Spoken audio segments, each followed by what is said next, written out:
parliament that can declare emergency.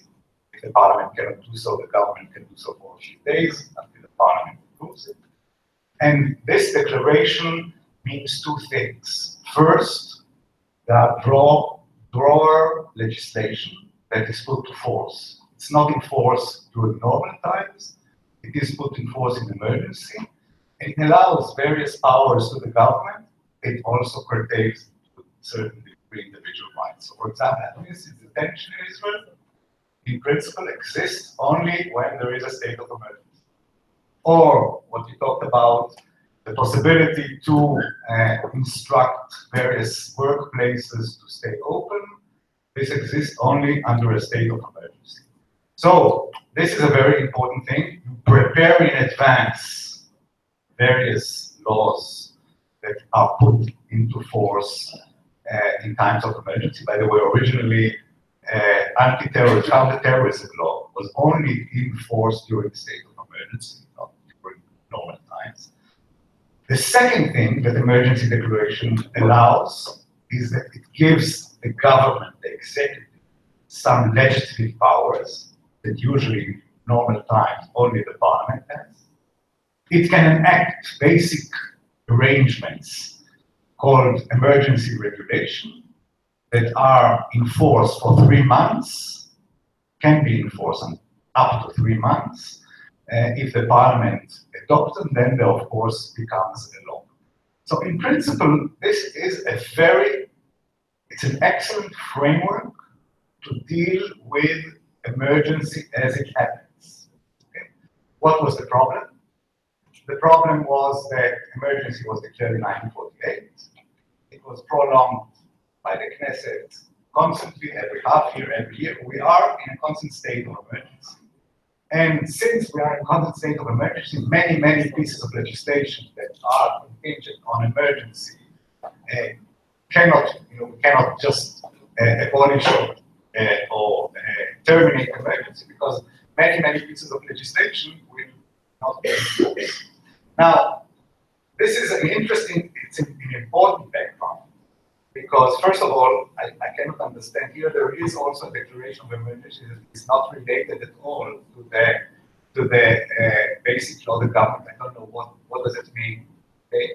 This law can work only if talk about whether we terminate the state of emergency and reconstruct our emergency framework from the beginning, or if So I think this is an important point, because there was in '99 an appeal to the High Court of Justice by the Association of Civil Rights saying it's not right. The Knesset doesn't have an authority to prolong the state of emergency, and the court was actually quite receptive.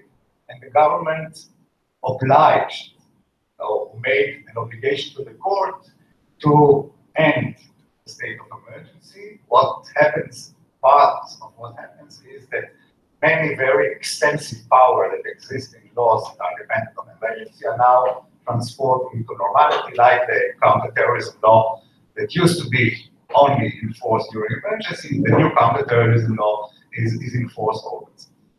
So I think this is an important background, because to handle emergency, powers of the government have more than tools. What don't we have? What we are missing, and I think in this respect, this legislation is very important. We are missing all the preparedness stages. And I agree with Mayor that one excellent thing in this legislation, that it subscribes responsibility. It's not MENA, by the way. The supreme responsibility lies on the government. This is something that I would like to hear from our guests. This law obliges the government to have a discussion every 3 years, I think. Every 10 years, every 3 years, or depends on which level, to assess risks and to instruct MENA what risks should be treated as a preparedness stage. So the ultimate responsibility is actually on the government, on this scenario. Okay. If the government fails to approve a scenario, the government is responsible.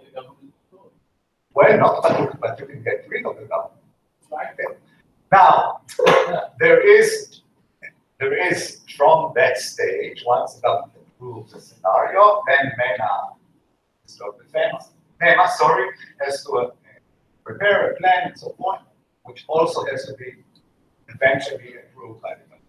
So I think that this the contribution of the law in context of what I said before is very important.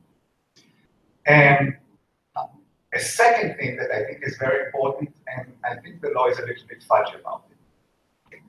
Powers to the authorities exist. Exist because if we have the declaration of emergency according to the basic law of the government, then the government can issue whatever it wants to do. Although it's under judicial review, and it's very important that it's under judicial review and so forth. Powers exist. Institutional structure and decision-making processes during emergency is something that has to be addressed. Because in normality, we want decision-making to be deliberative and long and free readings and public participation and various other things. In emergency, we want decision-making to be very swift, so we cannot use the regular decision-making process. And institutional structure or hierarchy. In normality, we want local authorities to have autonomy and decide differently from other local authorities. And you know, a local authority can decide that garbage clearance will be once a week, another once a day. In emergency, we want to have different hierarchies, and we want to have the main responsible authorities commanding directly on the local level. And I think this exists here, but it's a little bit fudgy. And I think that one thing that contribution of this law would have been very significant if it would have created very orderly structure of hierarchy during emergency. But I think that the contribution of the law in the sense of putting the duty on the government to discuss scenarios, preparedness is very, very simple. So these were my background remarks, and now we can open the floor for other remarks, comments, protests, and suggestions. Please, George.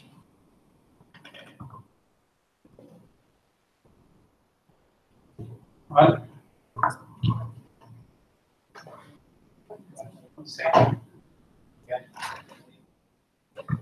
I was hearing because morning I told we have a very fine organization, very fine law, and the definition of risks of all types. And when it is needed, it's complete. First, 110 people into fires, forest fires, that consume more than 5% of our country. And the point is about scenarios we're talking. The scenario for fires in Portugal says there are only forest fires between June and October. June, July, August, September. First one is 11 June. Second one is 15 October. So both outside scenario, meaning that the means that are available, meaning the players, helicopters, water, number of fire brigades ready to interview, were reduced less than half in masses where nothing really important occurs. So, relying on scenarios instead, probabilities event. So, I may suggest something. It's not easy to discuss this. Europe, we have discussions. And in Europe, we have discussions about this because what the Germans, Portuguese, Dutch, English understand about risk completely different for each one of us. What levels are accepted? So, my first comment is scenarios are something that must be looked in probabilities and not in human imagination. The second point is certainly, I don't know if this is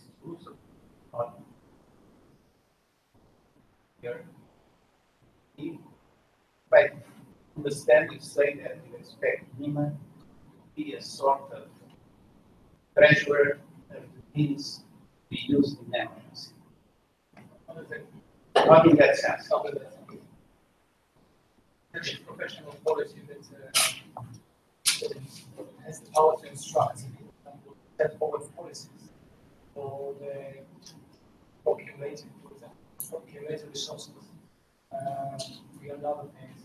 But basically, it's the power to instruct, to set policies that should be followed by the emergency bodies or emergency bodies not to prepare themselves, to prepare others that are in the realm of their responsibility. But NEMA doesn't carry around the means of its own. It's not an operational body. It goes down and deals with the wildfire. Why something I should not notice once again that the rule is really about regulating the resources, not the actual management of the sea. Because of the resources need what is now as good whoever who's go makes the use. So it would be difficult for some agencies to operate. I was a profession. I would say. No, it's in Portuguese. I don't know if I Google it. Google Translator. What we have done, and maybe if you read the international explain because the plants from top to bottom field action better not yes. Potentially for water and other water and Emergency with the water. I hope not. So thank you very much for your three interventions. And, oh, it's off. So let's try again. It's better. So thank you all for your interventions and for coming up with some information on that new piece of legislation. And if I understand it right, the purpose of that bill, as you said, it was to generate resources for the preparation or mitigation stage of what we were discussing here this afternoon, right? So let me just, this question comes from a perspective which is full of ignorance of the daily and monthly Israeli situation. So please accept my apologies in advance. But I would like to ask one very fundamental question.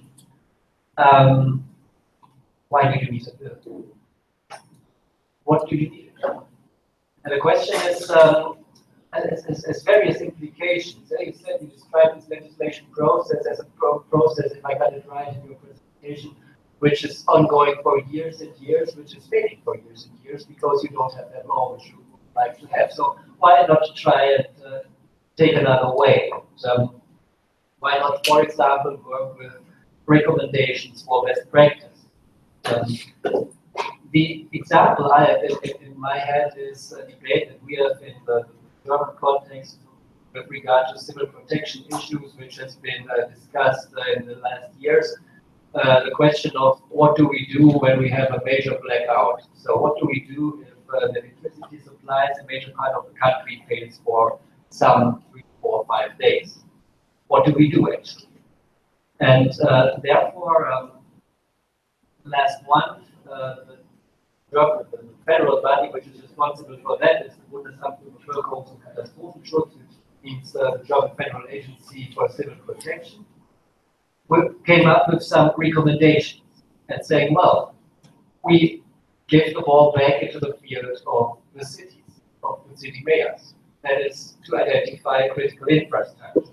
Tell us what is your critical infrastructure, which means your administrative building, hospitals, fire stations, police stations.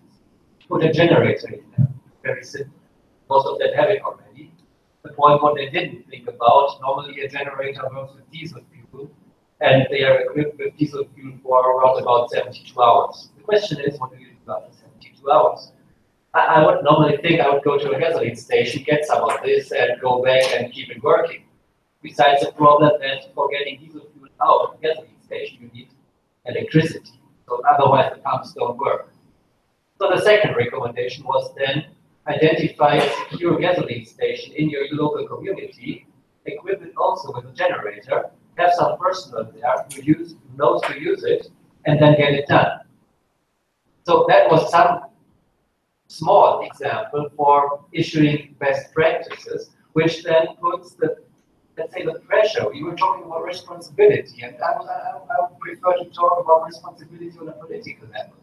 This would put the responsibility back on the political level of city mayors, of local authorities, to argue in case when that fails, why didn't you care about that earlier? I know that's a problem for the people that are affected in the situation.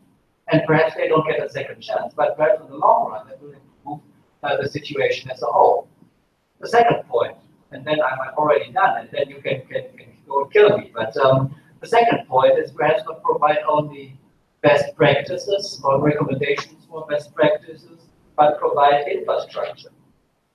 The government of Düsseldorf, which is one of the German Länder, it's one of the federal states, bought and came up with a conception, bought and distributed 25 trucks for detection of nuclear, radioactive, biological, and chemical substances. They bought these trucks, and then they were distributed to the local communities. And my community has got one of these cars too, and me and my fire station, we are responsible for one of these trucks. And we got that truck, and they put it in there and said, take care, have a nice day. And after that, there was the question, how to use it. There was a manual, some sort of 800 pages book, and then you get the first alert, and then you say, well, let's read the manual and then try to drive the car and get it done.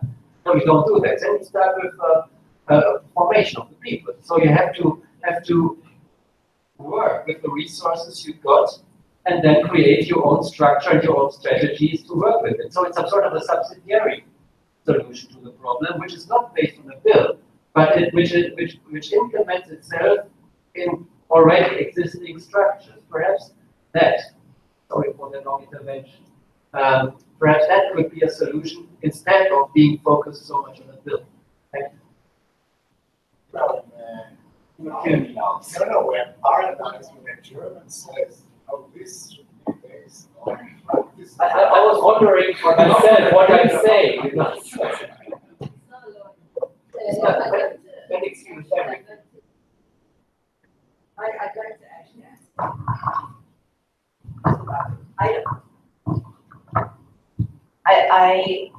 What I'd like to say is that I don't think, Matthias, I don't think that the question is either that or the other. It's not either we do this or we don't that. I think they're talking about, first of all, what you discussed here. As much as it sounded like Israel is doing nothing, I must say that I work with Nima as a consultant. With people, we do maneuvers with the army, with all of the ministries. We had a major maneuver last year that was about earthquakes, being prepared for earthquakes. We worked with the whole front command and everything. The things that you mentioned are things that obviously they're aware of. And in fact, as you say, you know, blackouts, electricity, it's one of the major things that does bother, you know, it's something that people may not sleep at night about this. You know, if there's no electricity, there's no communications. You won't have phones, you won't have, you know, as before. And if you don't have phones, then how can people contact the emergency, you know, the police or whatever they're meant to? So these things are definitely managed. And I think one of the, maybe you think I'm wrong, but I think one of the differences that I see since NEMA was formed, even though it was only through a government decision and not through the law, is that Lima has gotten a lot of funds, and because they've gotten the funds, they are able to come to the different, especially the government agencies, and say, okay, now we want to have a maneuver, we want to see how you deal with this situation, and because they have the money, now the government agency is willing to cooperate. If they didn't have the money, they would say, you know, we don't have the money to do this, and we aren't, but I think the main, what we say in Israel, the main reason for laws usually is because the government, there's a government decision on Lima, but it can only affect government agencies and government bodies. If we want to make any laws that actually, you know, affect other, you know, private entities and people and this, you can't do it just through a government decision. You need to have the law for that.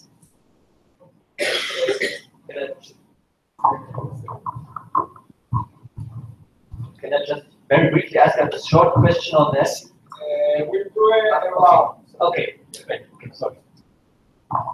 So I think it has to do with the issue of why a bill too. So I wasn't completely sure why would a bill create accountability. So I wanted to understand how accountability works in your mind, if a bill is involved. And the other thing was, I forgot, and I'll get back to it.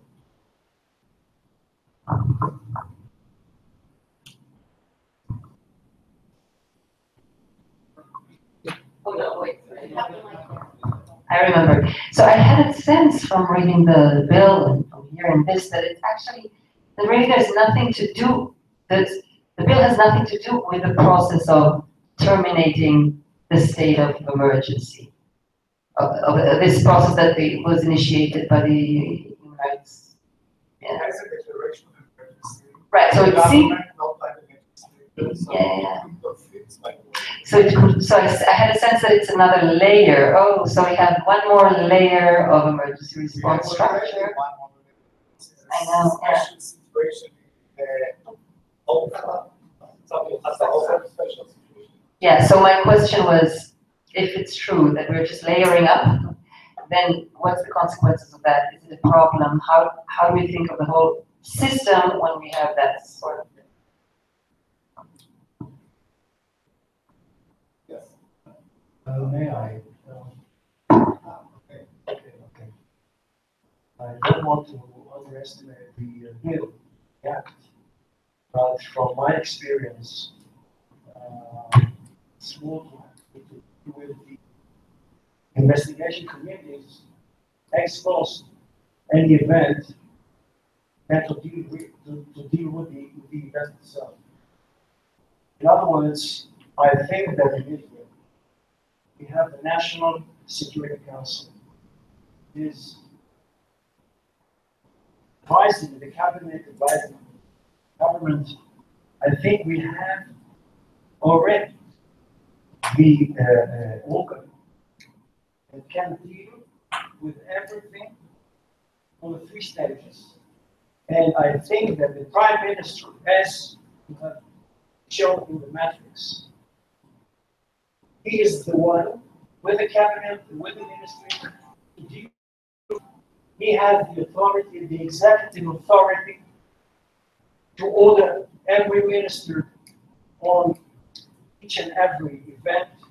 He has the authority to gather and to allocate the proper funds or resources.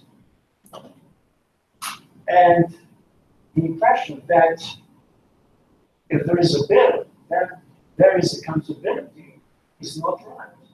The accountability of the Prime Minister is not only if there is not a bill.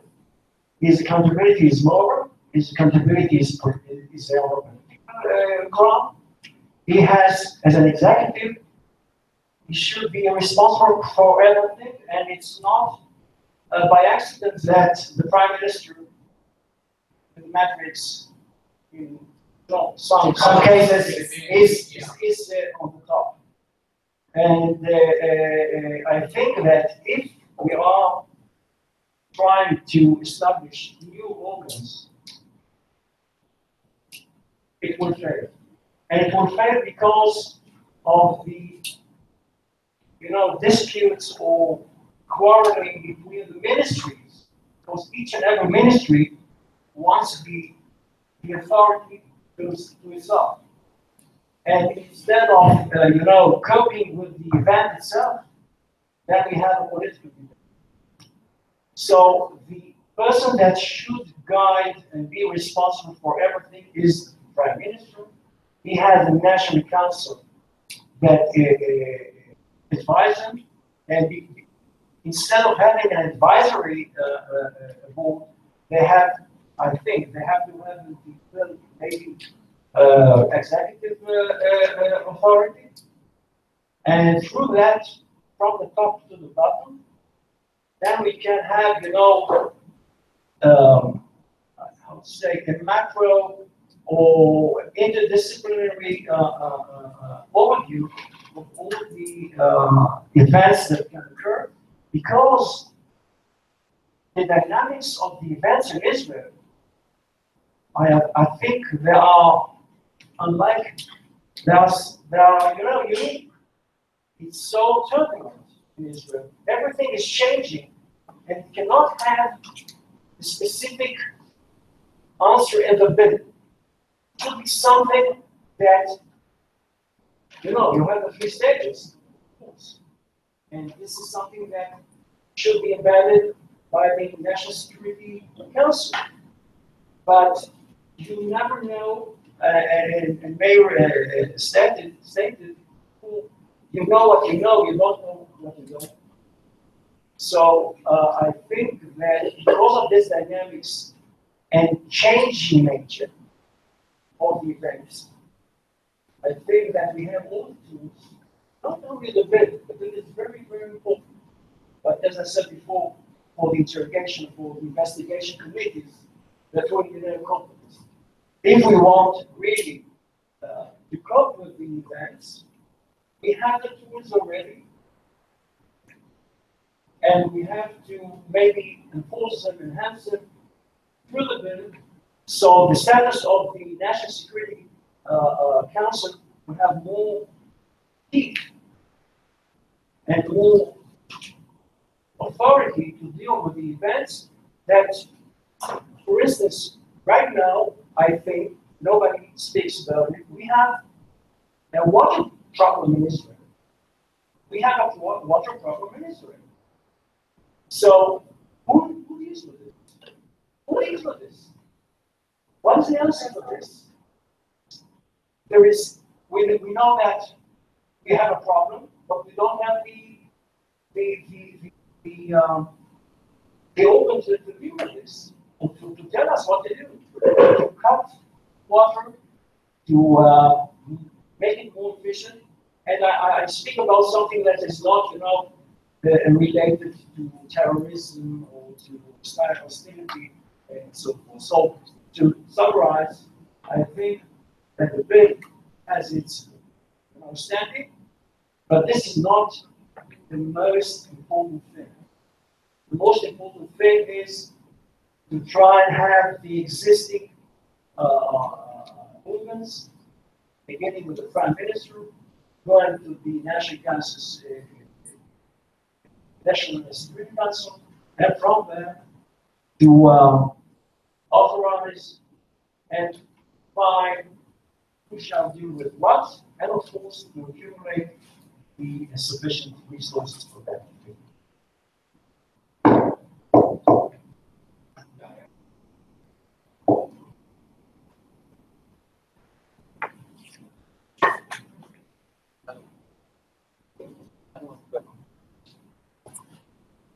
Thank you.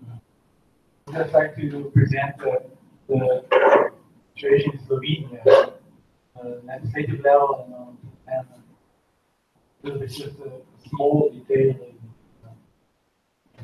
the crisis of mass migration that already discussed and the role of the Civil Protection Service. That's how it's called. Agency that deals with the Ministry of Defense. To pretty much my predecessor said. I believe the main role of Slovenia is connected to the president of the government. Not the whole, of course, the government as whole, side who will be the main head of the agency. But in terms of actual activities on this regard, selection of ministers, combined with the head of the intelligence service, and as well, in this regard, the president of this agency, the head of this agency, consulted and invited to the work of this three head of the Slovenian Security National Security Council. This is the operative decision-making body time to crisis and of course the preparation as well. In Guyana, then 30 work is done by the civil protection. So the structure in Slovenia is made.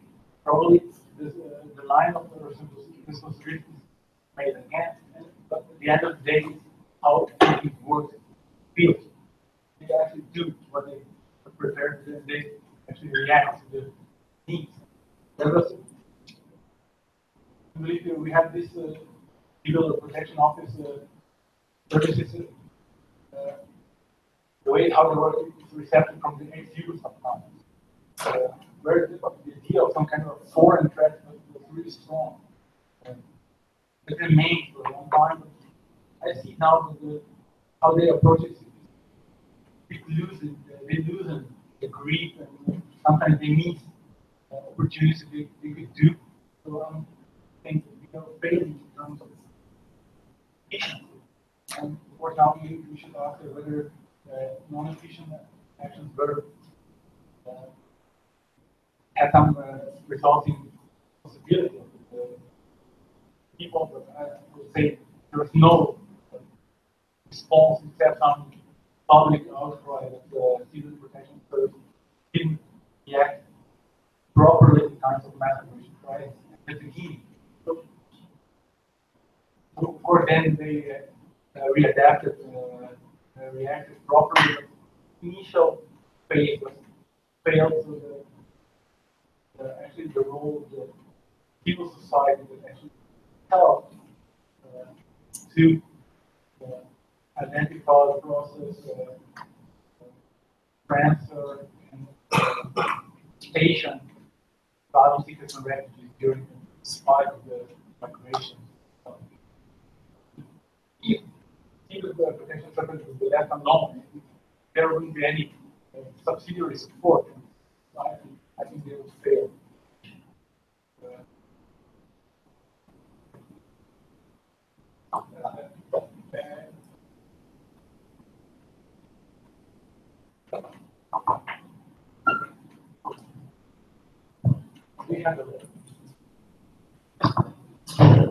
Thank you. With your permission, two macro level comments.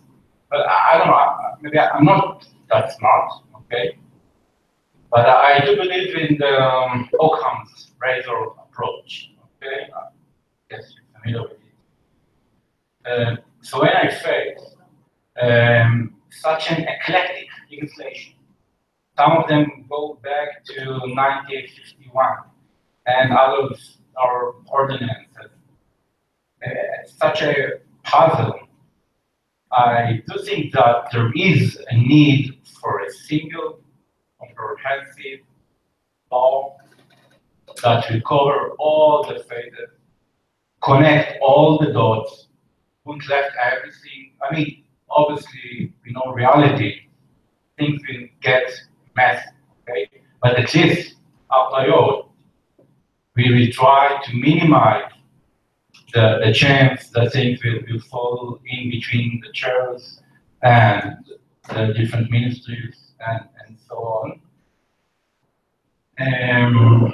So in that aspect, I think that I see a great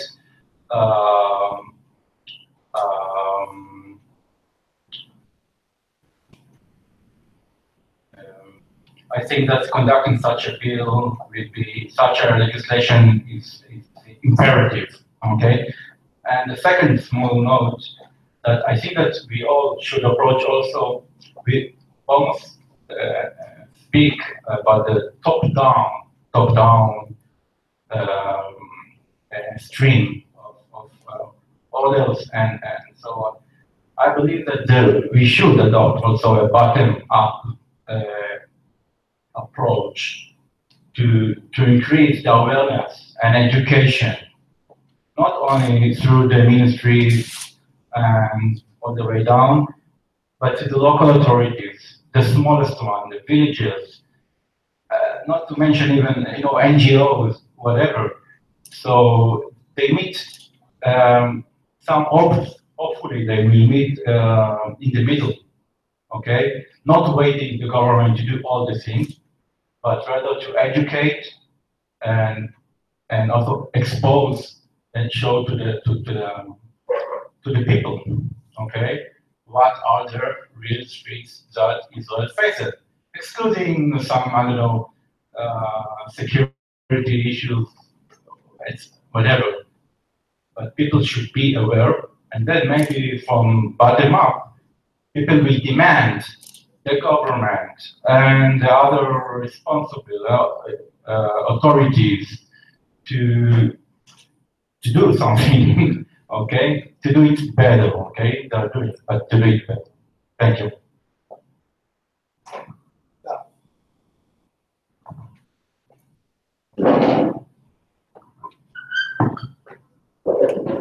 Just a short intervention, one point, titled Substance Matters, or the longer title, Substance and Legislative Drafting Matter. And I think that we do not legislate just for the sake of legislation. At least it's not desirable. We usually legislate to achieve goals. And it was reflected in the reasons you and the other panelists gave for legislation like responsibility, accountability, allocation of powers, liabilities, and so forth. And so the real question is, after considering the specific proposed legal arrangements and our reservation, is whether or not the new bill is better than the current legal situation. By the way, we've never been in Israel in a legal void. As I convincingly explained earlier, we do have legal framework in Israel. So I think after all, it depends on the specific legal arrangement, and the more detailed and the more codified is not necessarily better. I think that the civil law systems have already understood that the courts can't give answers to all questions. So I think we have to examine the specifics and also the proper level of generality in the new legislation. Just a question that connects to what Elan said and maybe to your presentation before about the limits and problems of Portuguese.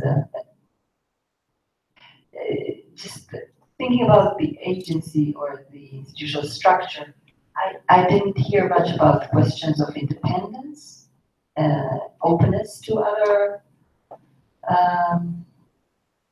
actors or responders, and issues of transparency. Just to hear about.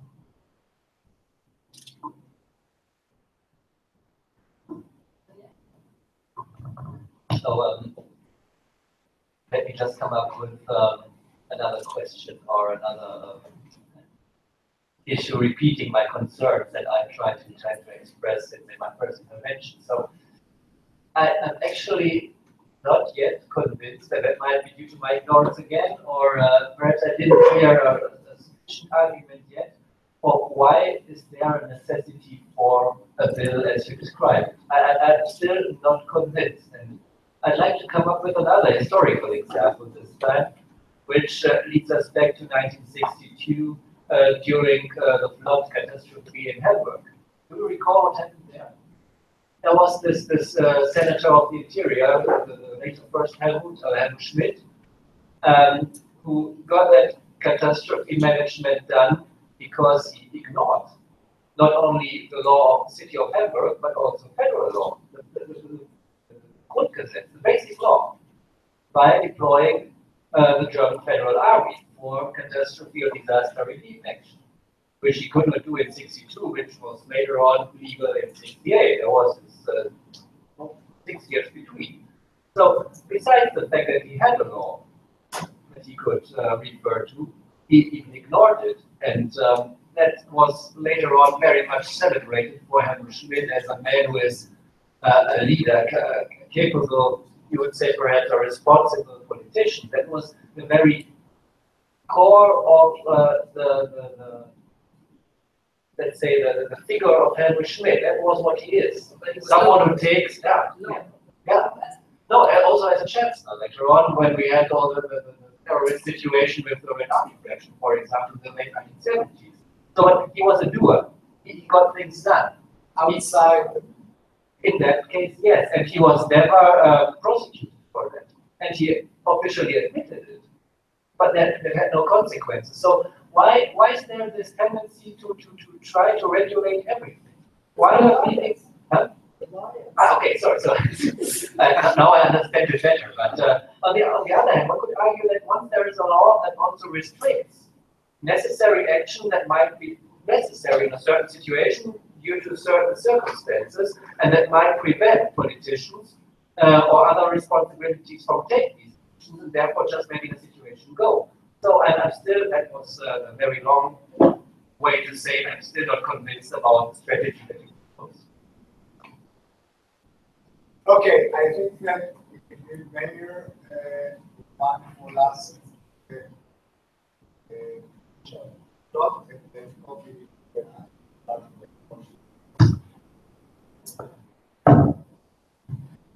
to understand that not everybody is convinced that the A law is necessary. Since I'm not a lawyer, function, I being a supporter of A law, comprehensive, partial, stems not from my legal appreciation. I understand the clause not to be passed, especially by politicians, by the way, especially in decision making on national issues, of course.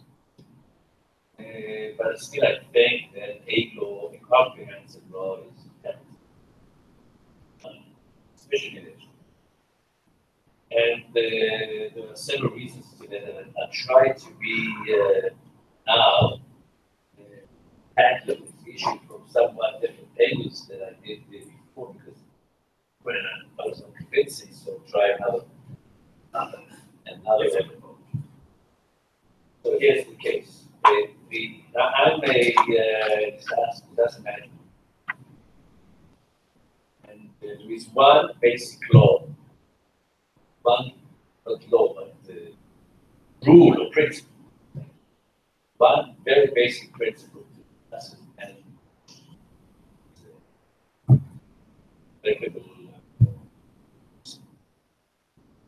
If you are not prepared, you will not get. Whatever you do is be 10 times costlier than whatever you was not actually investing in preparedness. So in Israel, like I said before, that we do great things, that we drills, write papers, constitute petitions, the fact of the matter is that our preparedness, not only based on my judgment, but as I said before, based on the judgment of the senior functionaries, is not sufficient. Okay? And said it's not sufficient for the past experience, not to speak about future experience. Okay? Now, when we speak about preparedness, this preparedness is the precondition for the next two steps of management, which is running the show when you have an emergency or disruption, and the third step, which is even further long, expensive, and difficult, is the stage of recovery and rehabilitation. Okay? This is universally known. Whatever, if you don't do the necessary things in the preparatory stage, you're doomed to fail. Even Israelis with a great capacity for improvisation, and we are really very good in improvisation, but really good. If we were not as good in improvisation, our situation would be much worse. This is not sufficient. This is the point. It's not sufficient. Our capacity of improvisation is not sufficient. So we need preparedness. Everybody understands that. There is nobody in the field of disaster management in Israel that will refute this principle. The problem is that we are not doing sufficiently, we're not doing enough. And the reason for that is, as I said before, because there is nobody in Israel who is really responsible for this. You have to understand, this is a very practical situation. It's not a constitutional vote. It's a, just thinking about the vote. It's a practical void. It's a practical bureaucratic void. Okay? Since there is nobody that is responsible, there is a competition about different. There is a competition going on between different sectors of who is responsible, who is doing the job, who is supposed to do this and that. For example, Kobe was speaking about the police. Because according to the president of the reserve, there is a law about the police. The police is the one that is responsible for the disruptions. The police is responsible for this disruptions, for management of disruptions, as long as it is capable to do it. This is the script in the regulation. Okay? And whenever it is not able to manage it, it is supposed to transfer the bottom, okay, the bottom of the bottom. What about this? The bottom, when you have a toe, right? Yeah, you know what I mean. Stick, okay? To the military. The idea is that this is a written regulation. Okay? So wait a minute. So who is responsible for the preparation of this situation? The police or the military? Now, in the military, what's the role of it? Home front command within the military. Okay? Who is doing this job of taking care of the situation that the police was not able to handle? Well, I mean, they tried to handle it. It was too big. Okay? They had to invest too many forces which they do not have, because the police force in Israel is very limited. So wait a minute. Okay? We are now in the process of transferring the responsibility to the. This by itself is a huge problem. It's not a theoretical scenario that happens once every as earthquakes happen once a century. This happens all the time. I said it might happen this afternoon, this evening. What happens? Will the police be responsible? Will the whole front command be responsible? Will NEMA be responsible? Of course not, but nobody's talking about that. Huh? Now, yes. But for us in Portugal, we are talking about two different things. One is security. Police will be working in security. NEMA will be working in safety.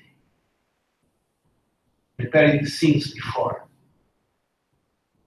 The other are field agents, they are security. It's two different jobs. NEMA is coordinating. NEMA in Israel? Sorry.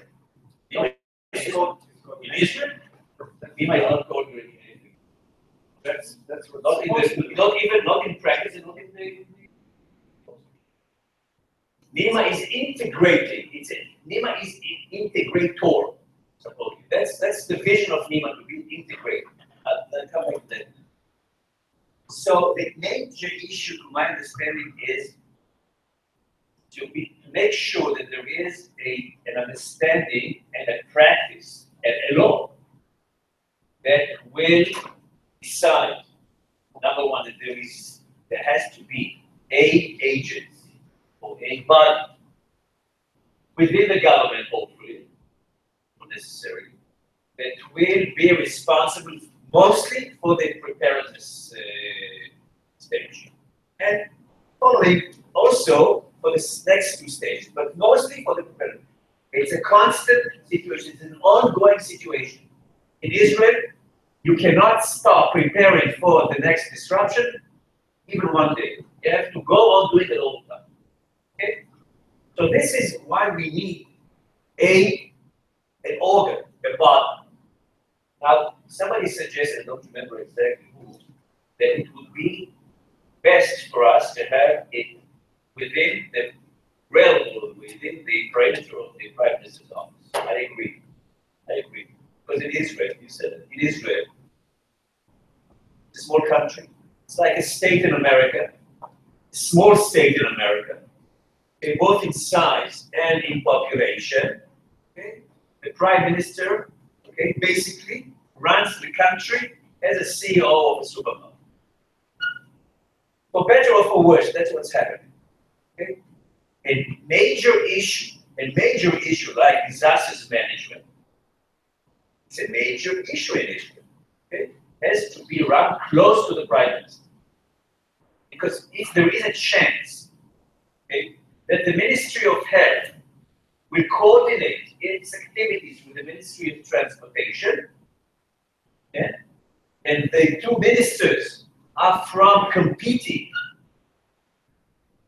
parties, each wants to hinder or put obstacles on the activities of the other minister. Okay, the only one that stands a remote chance of bringing about any kind of a coordination is the Prime Minister. If he brings everybody in and said, listen, you guys, we have an issue, you do this and you do. And you know what? We have an experience, a very interesting experience. Prime Minister, in most cases, is not involved in the practices of the home front. Unfortunately, it so happened, I don't know why, about a year and a half ago, Prime Minister decided to be active, involved actively in the issues of the home front. And each second Thursday, he convened his chambers, the leadership of the home front in Israel, cabinet level, functionaries. Made it work miraculously. All of a sudden, all of the daily, quarrels and the nasty interactions, didn't disappear, but at least dissipated. It became tolerable. Why? Because everybody, Prime Minister in Israel, the Prime Minister. Now, in many ways, he can't do anything, but in many ways, he can do a lot, mainly because people, are addressing him respectfully, okay? So that's why I think that it has to be hosted or placed or located close to the Prime Minister. That's my understanding. Okay, but we have to have an organization. Okay, we have to have somebody who will make sure that things will be moving in a direction, in an agreed direction. This is not the case now. You have to understand that. We are moving, different agencies are moving in different directions according to the winds, I would say, or understanding or the goodwill.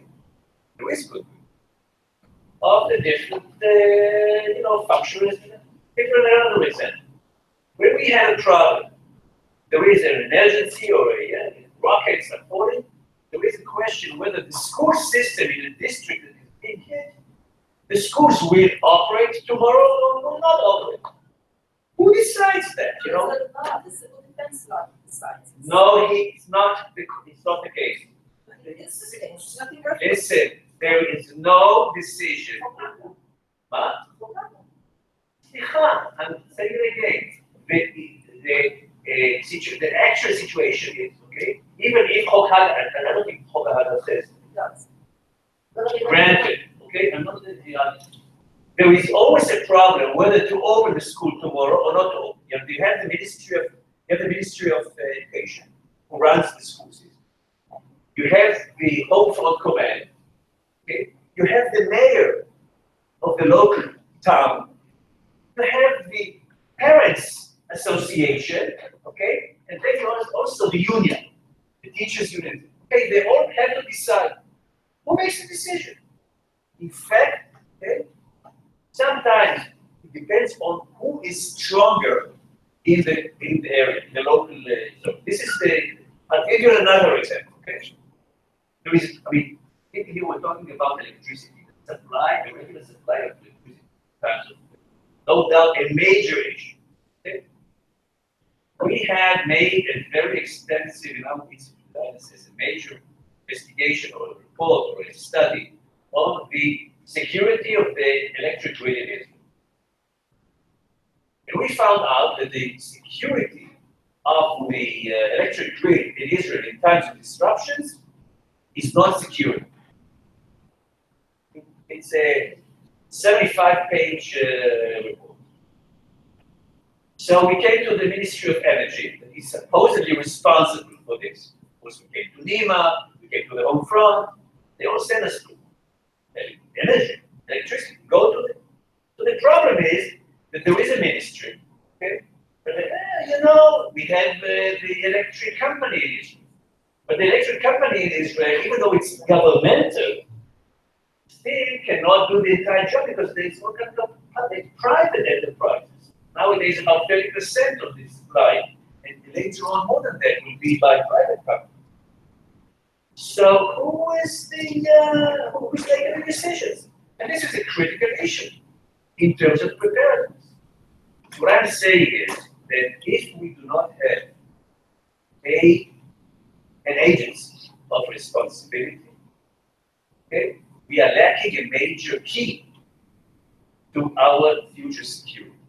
This is which does not mean, by the way, that in a normal society, okay, it's absolutely necessary to have a law because those things are supposed to be enhanced by understanding, by dialogue, okay, by cooperation, all kind of crazy things like that.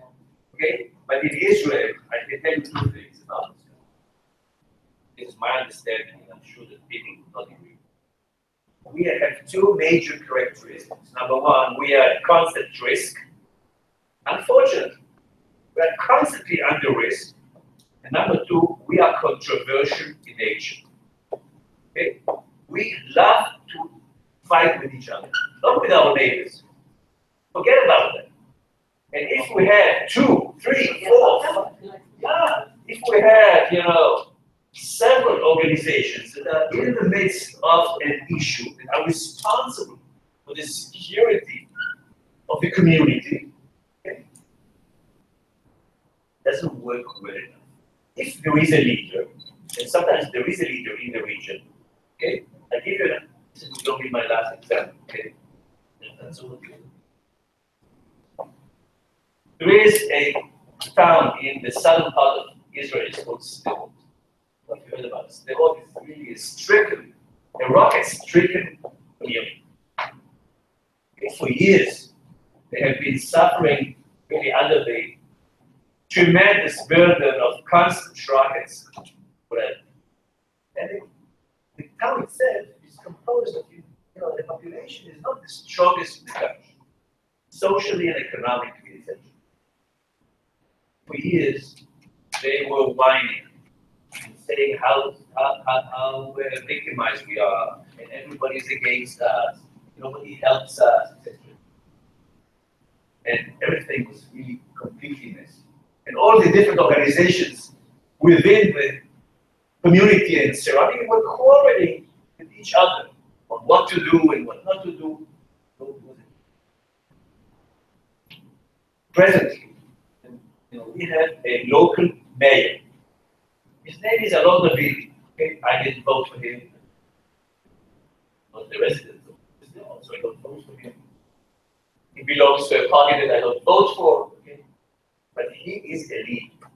And within a few months, okay, by his personality and by his leadership, okay, he managed to bring about a coordination, not only of the different organizations that have been working in time of stress, time of disruption. But actually, he also managed to orchestrate the entire different sections, conflicting sections of this community through one effort and one narrative. Okay? Which means that if we have great local leaders or national leaders, okay, they can indeed provide a very important solution to the problem of responsibility. Okay? But unfortunately, not everybody is along the video. Okay? And hence we see that in many communities, and in the nation as a whole, we lack this capacity, okay, to make decisions and mostly to implement. Okay? That's why I believe that the law has a major leverage to enhance our security in this field of emergency management. Okay? Now, of course, that's why I said that the law by itself is very important. Then, of course, we have to start talking about the components of the law. Okay? And I try to make some remarks out there. And we see what happens, okay, with this law. I made a prediction. I took the risk of predicting that it will go with the same flow that the other drafts went. But perhaps since we have now such a great team of lawyers to support the law, it will come to fruition.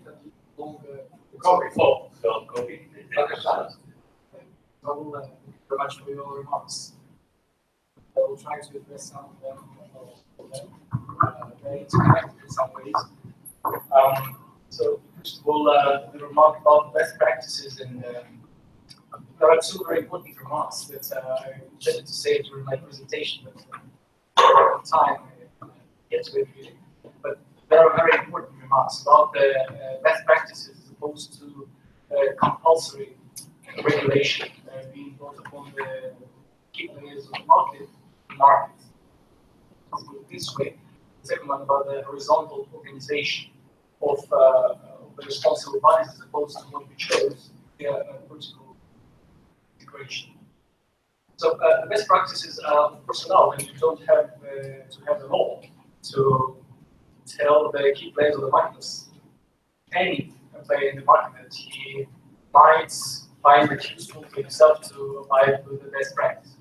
And there is a specific provision in the law that relates to this matter, the provision that talks about the contracts of the responsible bodies that can be made under the law with the purchases supplies of goods.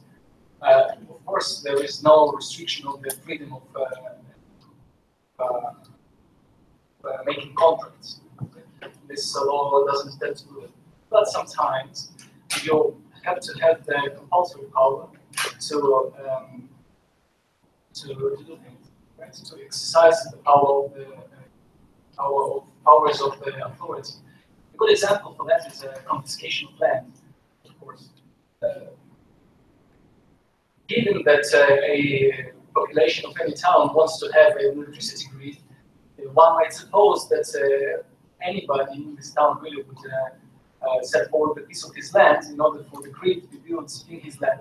Unfortunately, we know it doesn't happen. They would have to arrange a market market failure in this area. And dealing with the security issues and preparedness for the emergencies is an example of the market failure itself. Well, as we know from basic course of law and economics, there are two basic ways market failures. One is regulation. This is the path that we took. The law it doesn't prohibit in any sense the best practices, and this is ultimate responsibility of EMA. State clearly in the law. The professional centerpiece and the chief professional authority to instruct the players in the market as to the preparedness for the emergency. But it's not only that. We have to have this tool of the confiscation. We go back to the example of power grid, for the local government, local authority to come and say, well, this is the place that you want to put the grid in, and you can be compensated for the loss of your land. So this is the first remark. The second is horizontal organization. Israel is a unitary state as opposed to Germany, as opposed to United States, federations. Right? A very small country. Somebody said that Mayor said about the supermarket, like there was a metaphor about running the supermarket. It's very much true. So it is believed by us that the vertical organization of the powers to prepare the country for emergency is the best one. It's just a professional decision. But there are reasons for that. And one of them is the number of the local authorities here in Israel. Well, we're a small country, but we have over 200 local authorities and councils. I myself live in Gush Dan, central Israel, in Givatayim, which is an average city, I think, in its population and size, but still it takes about 3 minutes to go to the next city in Ramat Gan and another 5 to go to Tel Aviv. Just to exemplify how close we are one to another. Of course, managing the extremity of such level has its side effects. Well, still, the law understands the benefits of the horizontal organization. And that's why we have the committees that coordinate between the vertical branches. This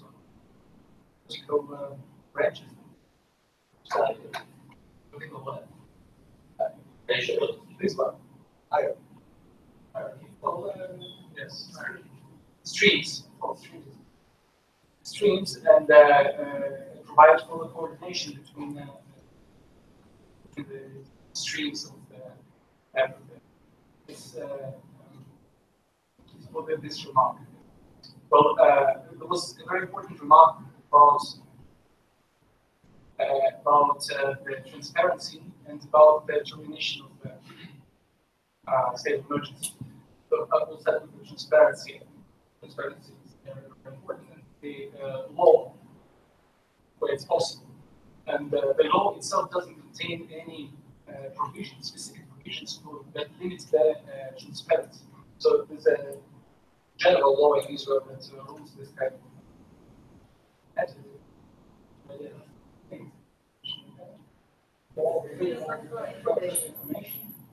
No, freedom of information.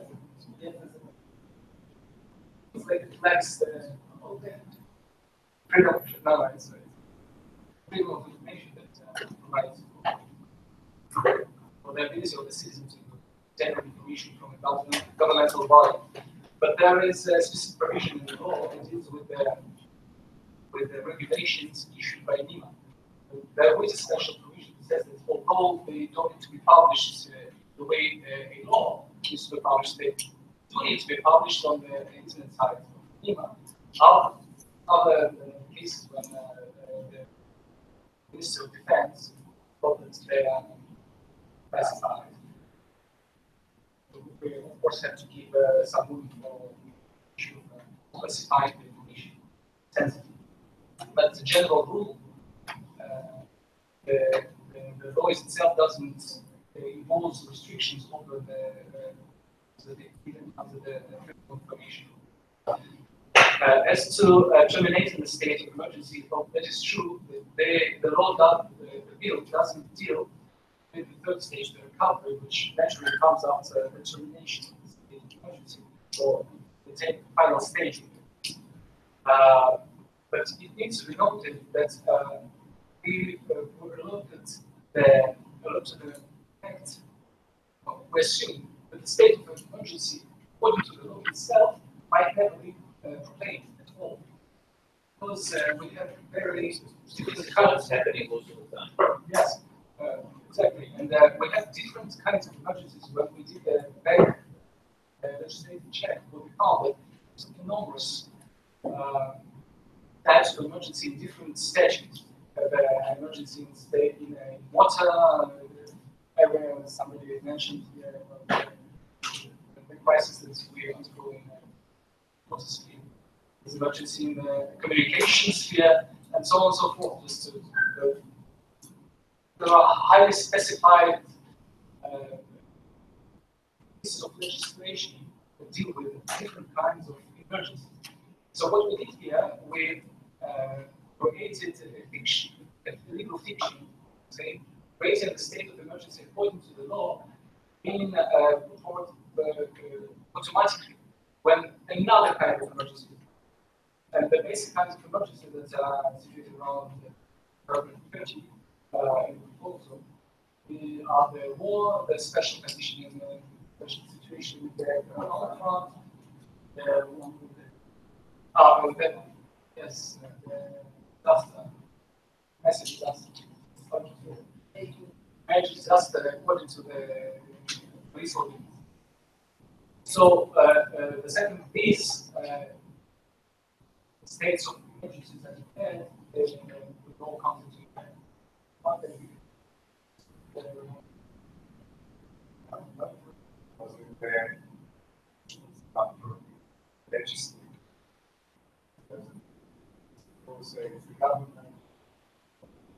Well, That's problematic.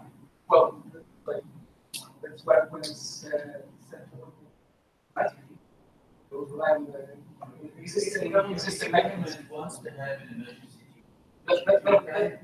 No, there is an answer to that. There is an answer to that also in the civil.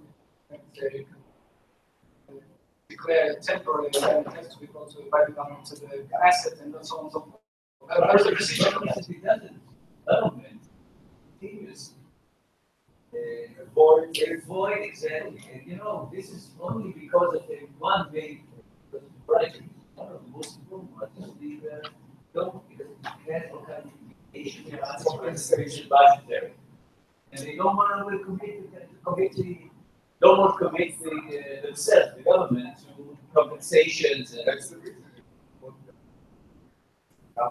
Okay, but in the Israeli system, if the government signs on an emergency, business situation, as long as it doesn't bring witness and multiple witnesses, so it must be passed by right? Agencies. Okay, I understand. Where, you know, the government captures. We have to have some safeguards. Absolutely. So, there's automatic mechanism of the declaration of the emergency.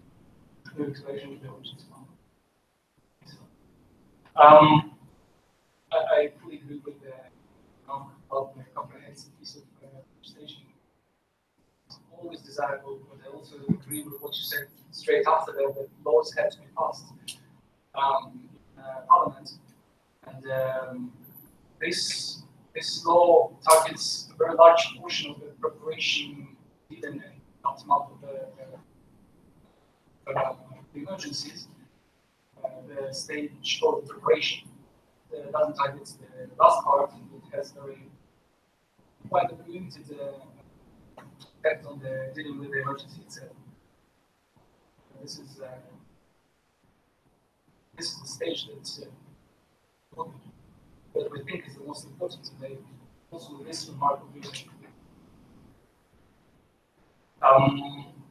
In trying to existing tools, well, I think it's covered in 6 marks.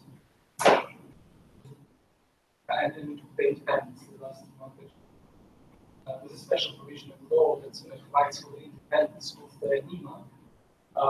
It specifically states its status as an independent authority within the Ministry of Defense. The special mechanism that is stated in the law, the effect of how you appoint and how you fire the head of NEMA.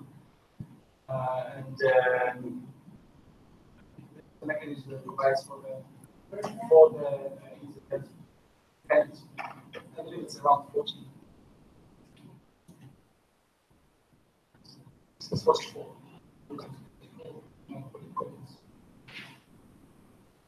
Basically, it's not indicated as supposed to be the Ministry of Defense. It's an agency. Well, there are agencies. There are different types of the governments. There are different types of agencies.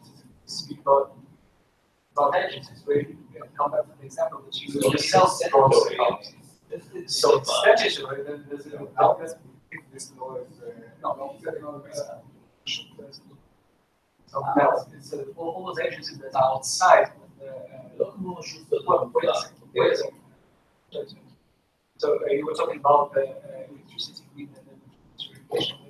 Prime example for that, the Ministry of Energy and the Electricity Authority. Well, they have very different spheres of authority, and they have different responsibilities. And the professional, the sphere of electricity and developing the grid and so on and so forth, is thought to be last year's a professional field that's need to be affected by policy issues. They have very multi-level structural regulation of the field that can sometimes confuse. Not help to achieve the goals. One of the issues here, though, the ability of NEMA to regulate and to direct other agencies within and outside the government on matters which are related to the emergency management. It's a major issue. For example, we point to this law, say that we pass this law as it is written. Would NEMA be in a position to tell the Ministry of Health, okay, that it has to provide a certain level of preparedness or services, okay, service rates for the hospitals to provide, let's say, a certain amount of coverage for injury. Well, the question that you asked is many implications. Some of them are institutional. And the question that can arise here is: does the appointed official can give orders, regulate the elected official? There are possible answers. One of them is negative. The actual answer to the question that you asked, who instructs the minister? The answer is the government, and it does so according to the law by the National Master Plan, which is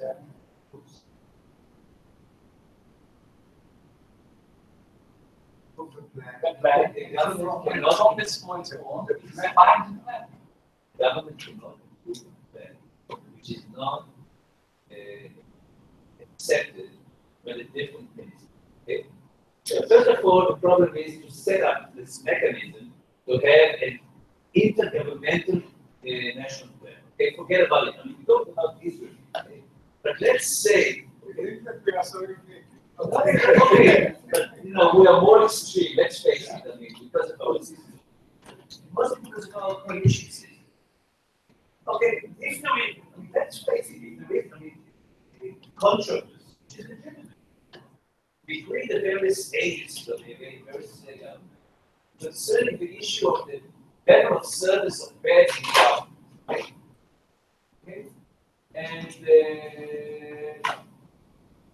the government will decide Okay, think about it. Think about it in practice. And what do you, how do you know that? The problem is the Ministry of Health, the Ministry of Transportation, Energy, Education, whatever, will not have any other ministry. Okay? Tell them what to do, not now and not in 10 years. Excuse me, but we have this already exists. Okay?